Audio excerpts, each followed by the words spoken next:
Tady na Karlově náměstí jste mohli slyšet spoustu orchestrů, desítky až stovky hráčů, spoustu koncertů jsme odehráli a viděli jste také spoustu mažoretek, tanečních skupin.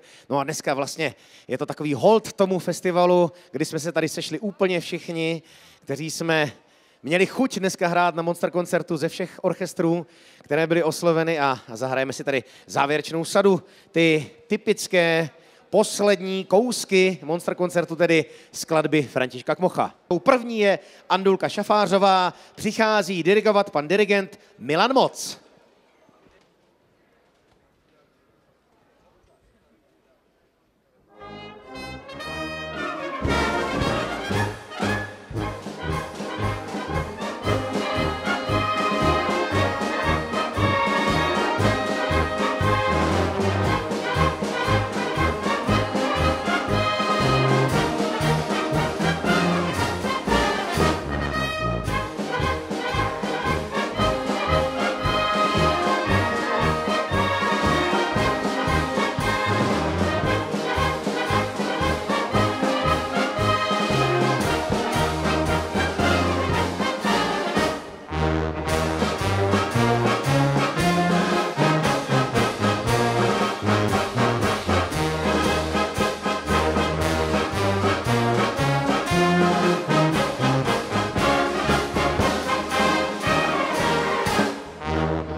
Andulko Šafářová, husičky nemáš doma. Andulko Šafářová, husičky nemáš doma. Husy jsou věčmeně, Andulko, víš, že nic věčmena ne.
První z finálních 4 Kmochovek Andulko Šafářová, kterou dirigoval pan dirigent Milan Moc.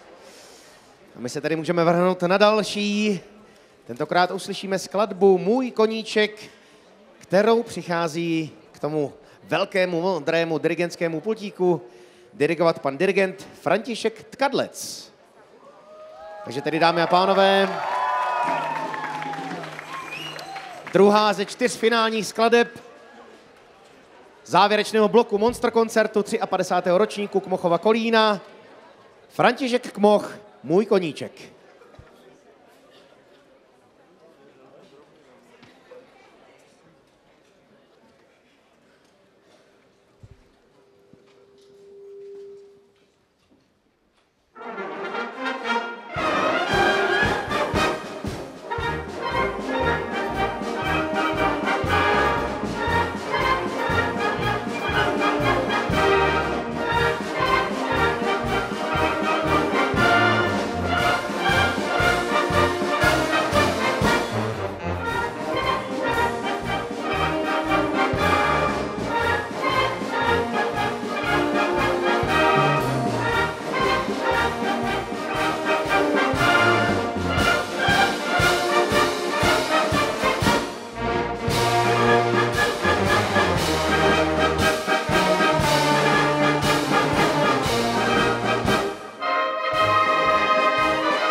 Můj koníček byla druhá skladba v té finálové čtyřce.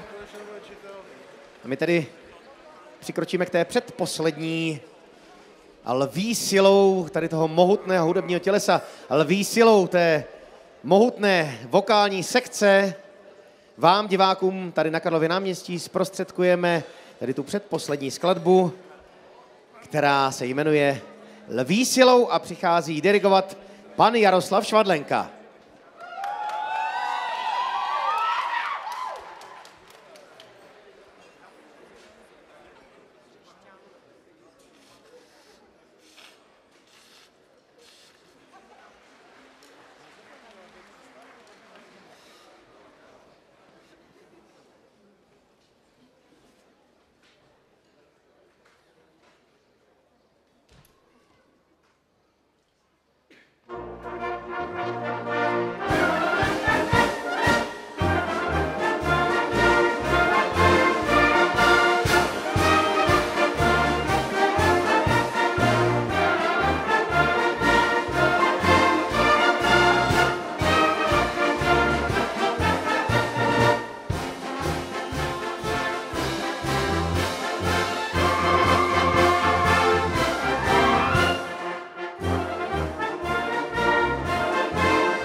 Silou vzletem sokolí, upředu kráčejme. A drahé vlasti v oběti své síly snášejme. A i cesta daleka, na sokolíka neleka, jen muž je statný upředu, i drahá nás čeká.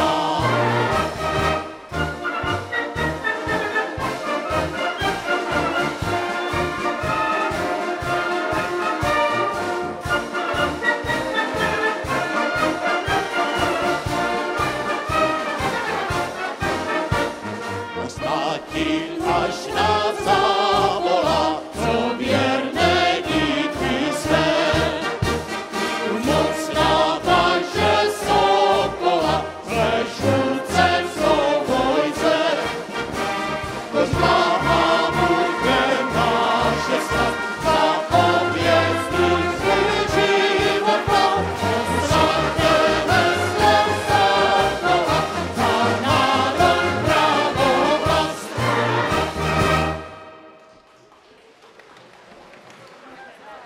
Lví silou předali jak hudebníci, tak také zpěváci tuto předposlední skladbu posledního bloku letošního Monster koncertu. Pan Jaroslav Švadlenka právě dostal květinu jako výraz díků za to, že vedl tyto spojené orchestry v této předposlední skladbě. No a nám zbývá finální, poslední, jak jinak se rozloučit, co jiného dát na závěr, než tu, kterou pochopitelně máme nejraději, která je nejčastěji hrána, a totiž tu, které dalo jméno toto město, ve kterém se koná tento festival, tedy Kolín. Samozřejmě, dámy a pánové, jedná se o skladbu Kolíne, Kolíne, a kdo jiný ji může dirigovat než šéf-dirigent městské hudby Františka Kmocha tady v Kolíně, pan Miloslav Bulín.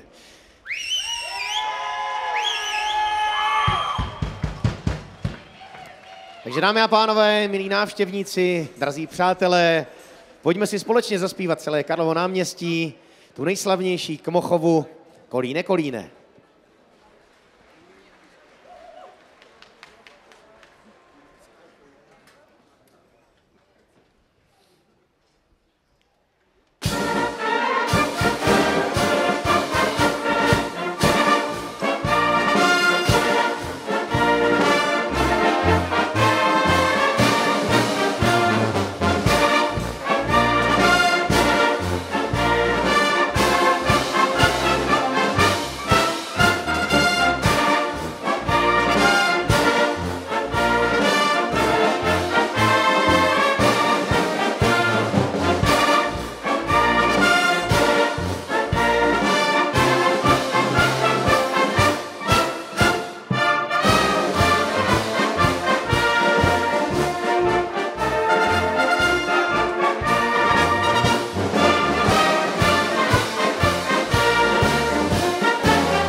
Kolínečku, Kolíne, poslední slova, poslední písně letošního Monster koncertu. Samozřejmě jak jinak než Kmochovo, Kolíne, Kolíne. Děkujeme, přátelé, moc za vaši přízeň, děkujeme Miloslavu Bulínovi, který vedl tyto spojené orchestry v poslední skladbě Monster koncertu. Já děkuji všem vokálním solistům také, že zpívali spolu s vámi, dámy a pánové, tady na Karlově náměstí všechny ty poslední 4 Kmochovy skladby, které jsme ukončili právě tou nejznámější a nejhranější a nejoblíbenější skladbou Kolíne, Kolíne. No, dámy a pánové, byly to nádherné 3 dny tady s vámi, ovšem já cítím potřebu je nějak oficiálně uzavřít a také to pochopitelně musíme udělat oficiálně, ukončit 53. ročník Kmochova Kolína. A já opět pozvu ty, kteří ho oficiálně také zahájili, a totiž kompletní vedení města, starostu pana Víta Rakušana a oba místostarosty pana Michaela Kašpara a Tomáše Růžičku. Dobré odpoledne, pánové. A já tady požádám pana starostu, aby se ujal oficiálního ukončení 53. ročníku Kmochova Kolína. Je to vaše, pane starosto, pojďme to ukončit. Hezký dobrý den, vážené dámy, vážení pánové. Ten čas s Kmochovým Kolínem vždycky utíká až nějak nepatřičně rychle. Mám pocit, že jsme před kratičkou chvilinkou zahajovali a nyní už tady stojíme při slavnostním ukončení. Dovolte mi prosím, abych nejdříve poděkoval vám všem, kteří jste do Kolína přišli, ať už jste místní nebo přespolní, navštívili jste centrum města a vytvořili jste takovou atmosféru Kmochovu Kolínu, kterou možná snad za těch 6 let ve své funkci ještě nepamatuji. Nevyskytl se žádný větší problém, přálo nám i počasí, tedy nebylo žádné úmorné vedro, které by vás zahnalo pod ty stany, které jsou tady všude připraveny. Byli jste skutečně celou dobu na náměstí, od dopoledních až opravdu téměř do brzkých ranních hodin a Kolín festivalem žil. Pro mě je to vždycky obrovská radost, protože ta organizace trvá dlouhatánský rok. Organizace dalšího ročníku začíná víceméně v létě nebo začíná na začátku září. Je tady obrovský kus práce za námi a potom, když vidíme to plné náměstí nadšených lidí, tak vidíme, že za A kolínská největší tradice je stále naživu a nehrozí v žádném případě zánik. A za další vidíme, že ta práce, která občas není jednoduchá, se každopádně vyplácí, protože vy jste přišli, bavili se, užívali jste si festival a užívali jste si i naše město Kolín.